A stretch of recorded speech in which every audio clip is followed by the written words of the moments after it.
నమస్తే. ఇన్నాళ్ళు నన్ను సపోర్ట్ చేస్తూ, ఎంకరేజ్ చేస్తూ మీ ప్రేమని నాకు అందిస్తున్న ప్రతి ఒక్కరికి కృతజ్ఞతలు. అలాగే ఈ వీడియో కూడా ఖచ్చితంగా మీకు ఉపయోగపడుతుంది. లైక్, షేర్ అండ్ సబ్స్క్రైబ్ చేసి మీ సపోర్ట్‌ని నాకు అందించండి. అలాగే ఈ వీడియో పట్ల మీకున్న అభిప్రాయాన్ని కామెంట్ సెక్షన్‌లో కామెంట్ చేసి తెలియజేయండి.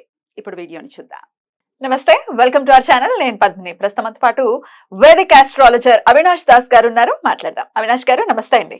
నమస్తే అండి. ఓం నమో శివాయ, ఓం నమో వెంకటేశాయ. ఎలా ఉన్నారు అవినాష్ గారు? దేవుడి దయ వల్ల చాలా బాగున్నానండి. ఎప్పుడు అడిగినా చాలా కాన్ఫిడెంట్ గా చెప్తారు, ఐఎమ్ వెరీ ఫైన్ అని. అవును, ఇలాగే చెప్పాలని చెప్పారు. ఇలాగే చెప్పాలి. మనం ఆలోచన, మాట, కర్మ మూడు ఒకటే ఉండాలి, ఎప్పుడైనా గుర్తుపెట్టుకోవాలి. So it is very very important. జీవితం అంటే ఒక డ్రీమ్ అండి, యాక్చువల్ గా ఒక కళ. కాబట్టి మీరు మాట్లాడేది కూడా ఒక మంత్రమే.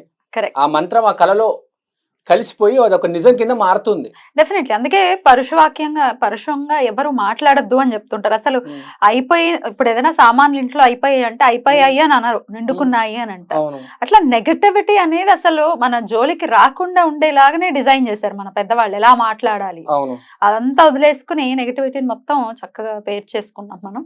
ఎనీవేస్, క్లియర్ అవ్వాలి అవంతా మాటతోనే సాధ్యపడుతుంది. రైట్. వివాహం అనేది ఎప్పుడు చేసుకోవాలి అనేది ఖచ్చితంగా నిర్దిష్టంగా పెద్దవాళ్ళు డిసైడ్ చేస్తున్నారు. బాబు, ఈ టైంలో వివాహం చేసుకో, ఈ టైంలో కనుక పిల్లలు కలిగితే చక్కగా నువ్వు ఎదిగే కరెక్ట్ గా నీకు ఆసరాకి వస్తారు, కరెక్ట్ గా చేతికి అందుతారు పిల్లలు అని చెప్పి. అన్ని డిలేలు అయిపోవటం, 60 years వచ్చేప్పటికి 20 years పిల్లలు ఉండటం అనేది డెఫినెట్ గా అది బాధాకరమే. సరే, ఎనీవేస్, అసలు వివాహం అనేది ఆడవాళ్ళైనా మగవాళ్ళైనా ఏ సమయంలో ఇస్ ద కరెక్ట్ టైం? ఇది నేను జనరల్ గా చెప్తున్నాను, స్పెసిఫైడ్ గా కాదు. అంటే ఇప్పుడు చాలా రకరకాల కేసులు ఉంటాయి. కొంతమందికి ఫిక్స్డ్ ఉంటది పెళ్లి, ఆ సమయంలో ఆ మనిషితో జరగాలని, అప్పుడు అయిపోతుంది. ఇది వాళ్ళ గురించి కాదు, ఇది జనరల్ గా కొంతమందికి చాలా ఆప్షన్స్ ఉంటాయి. చాలా ఆప్షన్స్ వస్తాయి, సంబంధాలు వస్తూ ఉంటాయి, ప్రతి సంవత్సరం వస్తూ ఉంటాయి, అయినా చేసుకోరు వాళ్ళు. వాళ్ళే కన్ఫ్యూజన్ లో ఉంటారు. చాలా మందికి కూడా ప్రాబ్లం ఉంటుంది. కొందరికి అసలు పెళ్లి కావట్లేదని ఉంటుంది. కొంతమందికి అసలు చాలా సంబంధాలు వస్తే ఎవరు చేసుకోవాలో భయపడుతూ బెంగ ఉంటుంది. ఆ బెంగ చాలా ఎక్కువ ఉంటుంది. సో ఇది వాళ్ళ కోసం బేసిక్గా. అంటే ఫ్యామిలీ బాగుంటుంది, డబ్బులు ఉంటాయి, వ్యాపారం ఉంటుంది, అన్నీ ఉంటాయి. అలా కొంతమంది ఉంటారు.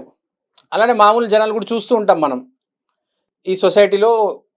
ఈ పెళ్లి చాలా అర్లీగా చేసుకునే వాళ్ళు కూడా ఉంటారు. అందరు లేట్గా చేసుకోరు, కొంతమంది అర్లీగా జరుగుతుంది. లైక్ 22, 23కి వివాహం అయిపోతుంది. ఈ జాబ్ చేసే వాళ్ళు కొంచెం లేట్ అవుతుంది, కానీ వ్యాపారాలు చేసుకునే వాళ్ళు బేసిక్గా తొందరగా చేసుకుంటారు 25 కల్లా.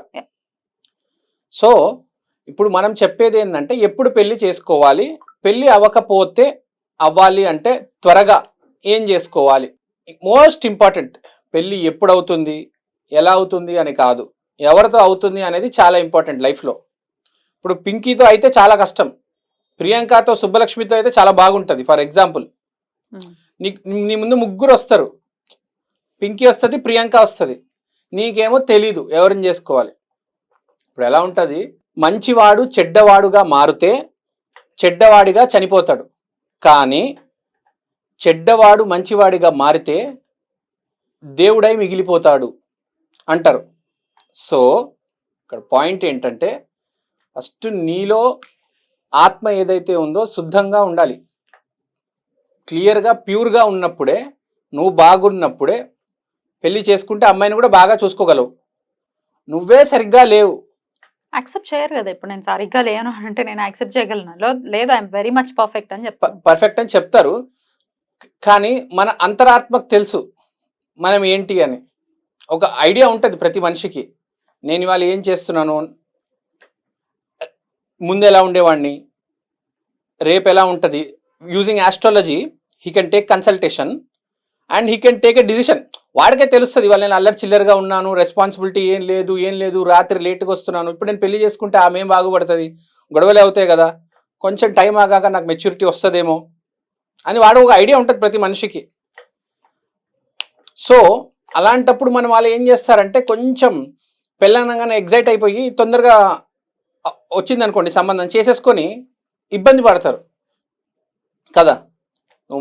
నువ్వు బాగుండాలి, ఆ అమ్మాయి బాగుండాలి. చివరికి నువ్వు ఒక్కడే బాగుండడం కాదు, అమ్మాయిని కూడా బాగా చూసుకోవాలి. అమ్మాయి పరిస్థితి బాగా లేకపోతే నిన్ను వదిలేసి వెళ్ళిపోతుంది కదా.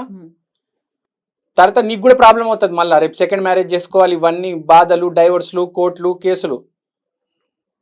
సో బేసిక్ ఏంటంటే ఇక్కడ నేను చెప్పింది, చెడ్డవాడు మంచివాడుగా మారడం అంటే నీ గురువు బాగా లేకపోతే నీ గురువుని పరచుకోవడం, సరిదిద్దుకోవడం. అంటే సింపుల్గా నీ బిహేవియర్ని, నీ క్యారెక్టర్ని మార్చుకొని నువ్వు సరైన దారిలో వెళ్ళడం. సో అలాంటప్పుడు మనం ఏం చేయాలంటే, వాస్తులో రిలేషన్షిప్ అండ్ స్కిల్కి ఒక డైరెక్షన్ ఇచ్చారు. ఎగ్జాక్ట్ ఈశాన్యం, నార్త్ ఈస్ట్కి ఆపోజిట్ సౌత్ వెస్ట్. సౌత్ వెస్ట్లో మీరు హనుమంతుడి, ఆంజనేయ స్వామి పటం ఒకటి పెట్టేసి, విష్ణుమూర్తి, లక్ష్మీదేవి లేదా శివుడు, పార్వతి, లేకపోతే లవ్ బర్డ్స్ ఈ బొమ్మ పెట్టొచ్చు. ఆంజనేయ స్వామి బొమ్మ పెట్టుకుంటే బెస్ట్. అప్పుడు ఏమవుతుందంటే ఎన్ని సంబంధాలు వచ్చినా అవన్నీ వెళ్ళిపోతాయి, ఫైనలైజ్ అవ్వవు, మెటీరియలైజ్ అవ్వవు, నీ గురువు బాలేదు కాబట్టి. అంటే ఏది పర్ఫెక్టో అది మాత్రమే వచ్చి నీ చేతిలో పడుతుంది. ఆ అమ్మాయికే నువ్వు 3 ముళ్ళు కడతావు కదా. రాంగ్ స్టెప్ అనేది పడదు. జీవితంలో ఫ్రాంక్ గా చెప్పాలంటే రైట్ స్టెప్, రాంగ్ స్టెప్పే, ఈ రెండే ఇంపార్టెంట్. కష్టం కాదు, రైట్ స్టెప్ వేస్తేనే కష్టపడుతూ వెళ్తాం, అప్పుడే రిజల్ట్ వస్తుంది. రాంగ్ స్టెప్ వేసి కష్టపడితే రిజల్ట్ రాదు. సో మన జీవితంలో చూసుకుంటే నిర్ణయమే most important. Decision it is the most important. అందుకనే గురు గ్రహానికి అంత అసలు. సో సౌత్ వెస్ట్ లో పెట్టమంటున్నారు. ఆంజనేయ స్వామి పటం పెట్టుకోవండి. ఇంకోటి, ఆంజనేయ స్వామి ఆరాధన ఎవరైతే చేస్తూ ఉంటారో బై బర్త్, వాళ్ళకు ఆటోమేటిక్ మంచి భార్యనే వస్తుంది. మీరు చూడండి, గ్యారంటీ. అమ్మాయిలైనా అంతేగా, అమ్మాయిలైనా అంతే. ఆంజనేయ స్వామి ఆరాధన చేస్తూ ఉండాలి. ప్లస్ మనం కూడా ప్యూర్గా ఉండాలి. ఏది ఆంజనేయ స్వామి ఆరాధన చేస్తున్నా నేను ఇష్టం వచ్చినట్టు ఉంటున్నా అని కాదు, మనం కూడా అతను చెప్పిన మార్గంలో ఉండాలి, కరెక్ట్గా ఉండాలి. ప్లస్ సరే మీకు ఆంజనేయ స్వామి అంటే అంత ఆసక్తి లేదనుకుందాం, ఇప్పుడు పటం పెట్టిన తర్వాత రోజు కనీసం మీకు ఒక భక్తి భావంతో ఒక హనుమాన్ చాలీసా చదవాలి. ఎందుకంటే డిసిషనే మోస్ట్ ఇంపార్టెంట్ అండి. ఇప్పుడు వాస్తులో ఎన్ని దిక్కులు ఉన్నా, ఎన్ని కార్నర్స్ ఉన్నా, ఎప్పుడు ఏ పని చేయాలి అనేది ఒక రెమెడీ.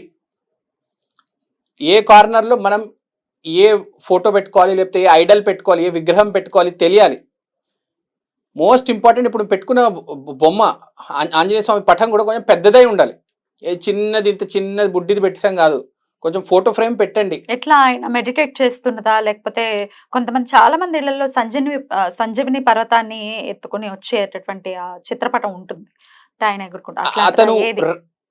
అతను హృదయంలో రాముడు ఇంకా సీత చూపించేది ఉంటది కదా, అది పెట్టుకుంటే చాలా మంచిది, అద్భుతంగా ఉంటది. దానివల్ల జరిగేది ఏంటంటే మీ జీవితం ఏంటో గానీ ఆ అవతల వారు వచ్చే జీవితం బాగుపడుతుంది. ఎందుకు పింకిని తెచ్చుకొని బాధపడ్డం? కరెక్ట్ టైంలో ప్రియాంక వస్తుంది కదా, ఆ పింకి తీసుకొచ్చి ఆమె చేసే చేష్టలకి నువ్వు కింద మీద అయిపోయి, మీ ఇంట్లో వాళ్ళు కింద మీద అయిపోయి, మీ ఇంట్లో ఒక తాండవం సృష్టిస్తారు. ఇవన్నీ వద్దు. ఇవన్నీ ఉండకుండా ఉండాలంటే ఆంజనేయ స్వామి ఆరాధన చేయాలి అని చెప్తున్నారు. ఆంజనేయ స్వామి ఆరాధన, అది కూడా పటం సౌత్ వెస్ట్ లో ఉండాలి. ఓకే. ఆ సౌత్ వెస్ట్ లో ఉన్న పటం కూడా నార్త్ ఈస్ట్ ఫేస్ చేస్తూ ఉండాలి, ఈశాన్యాన్ని చూస్తూ ఉండాలి. ఎప్పటికప్పుడు స్వామి వారిని అడగాలి, స్వామి ఇది పెళ్లి అనేది చాలా ఇంపార్టెంట్ నా జీవితంలో, ఒక ఘట్టం, అది సక్సెస్ఫుల్ అవ్వాలి, ప్లీజ్ ఇవాళ కాకపోతే రేపు కాకపోతే ఎల్లుండి కరెక్ట్ టైంలో సక్సెస్ అయ్యేటట్టు మీరే చూడండి, నేను రాంగ్ స్టెప్ వేసేటట్టు చేయకండి. So I should be in the right direction. ఇంకోటి ప్రతి మనిషి కూడా చెప్తున్నానండి, నువ్వు ఏంటో తెలుసుకున్న తర్వాతే పెళ్లి చేసుకో. ఇవాళ నువ్వు ఎట్లా ఉన్నావు, మెచ్యూరిటీ ఉందా, కామన్ సెన్స్ ఉందా, అందరూ నువ్వు దారిలో ఉన్నావా లేదా, నీ ఒక్కడి గురించే ఆలోచించొద్దు. పెళ్ళి అంటే 2 మనుషులు కాదు, 2 ఫ్యామిలీస్ కదా.